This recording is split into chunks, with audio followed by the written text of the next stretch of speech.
I distill spirits. I make rum. I work in an industry that presents itself as cartoon pirates and scantily clad women. And that rarely reflects my work in that message. I choose to craft, and it happens to be in an industry controlled by commodity and macro brands. And I do dirty, hard physical work. When all people think about when I say the word rum is college kids. I push for truth and authenticity in an industry and a category obsessed with artificial additives and sweeteners. So how am I going to do all that I want to do? How do you balance your beliefs with your pressure, with your stresses? Don't we all need tools to help us navigate the thousands of decisions we make in what it is we craft with our life's work? Well, I use a pretty old tool, centuries old, and it's something that has given us some of the greatest names we still recognize to this day. It's a tool called Elavon.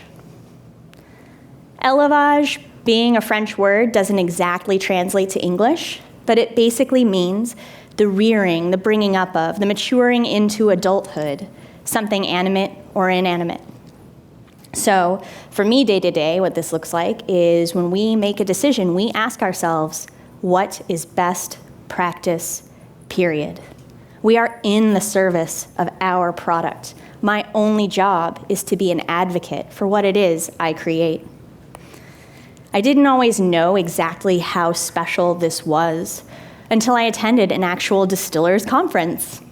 And we had an incredible round table, a whole entire room full of craftspeople talking about what we wish we had known before we started. There was wonderful discussion about taxes, equipment sizing, profits, all really important things. But when I left a little uneasy. And when we got in the car and the doors closed, my assistant distiller turned to me and he said, absolutely no one in that room talked about how to be a better distiller. And absolutely no one in that room talked about making better spirits. We were absolutely stunned. We talk about that every day.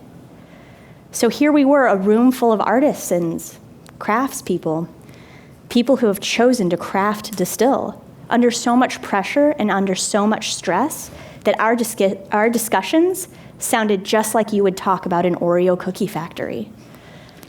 So I didn't always know that this is exactly what we were going to do. But what Elavon actually looks like at our work, for a quick example, is that we go into barrel at 110 proof. An industry standard is 125 proof. At 125 proof, which became standard a couple decades ago, you pull more oak flavor much more quickly, and it creates a flavor of maturity, and you get to market sooner. We go in at 110 proof, which is the tradition. At 110 proof, it oaks more slowly. That oak integrates really elegantly, and that spirit sits in cask and actually matures. Maturity and oak flavor are two separate things. 125 proof gets you to market sooner, but 110 proof makes better rum. We will always be more successful if we make great rum. So when I started my career, I asked myself the same questions everyone else does. How are you going to make your mark? How are you going to get noticed? How are you going to climb the ladder? And I didn't always know I was going to be this Elavagist distiller. But I had an experience in my first 5 years when I was sort of in the jungle of finding out how I was going to do my work that really changed me. I was blind tasting wines, and blind tasting is not about being some recognition master. It's about tasting honestly and seeing what's truly there. And I tasted this wine and I said, it is not Chenin Blanc and it is not from the Loire Valley, but it just tastes like this winery, Domaine Huet. And I felt very silly saying this because that's the only grape they only make in one region. When the wine was revealed, it turned out it was from Hungary, but that it was owned by Domaine Huet, and the head winemaker had worked at both estates. What this told me from this professed Elavon distiller was that you could absolutely taste this winemaker's work. He's a professed Elavagist, and he was in that glass. It wasn't just some nice philosophy. It was something that absolutely translated to the quality of his work. We are all so busy, and if we become addicted to our shortcuts, we will lose our stamp on what it is we do with our life's work. We are all asked to violate our own standards. You are asked to violate your standard. And Elavon can be a tool for making the correct choice for what you feel you need to do with your life's work. So this incredible winemaker, he quit. He left, shocking the wine world in 2012. A new owner came to the winery, and he fought constantly with him. The winemaker was so selective about the quality of the grapes that he would make into wine that many of their grapes never became wine. The businessman saw lost profits.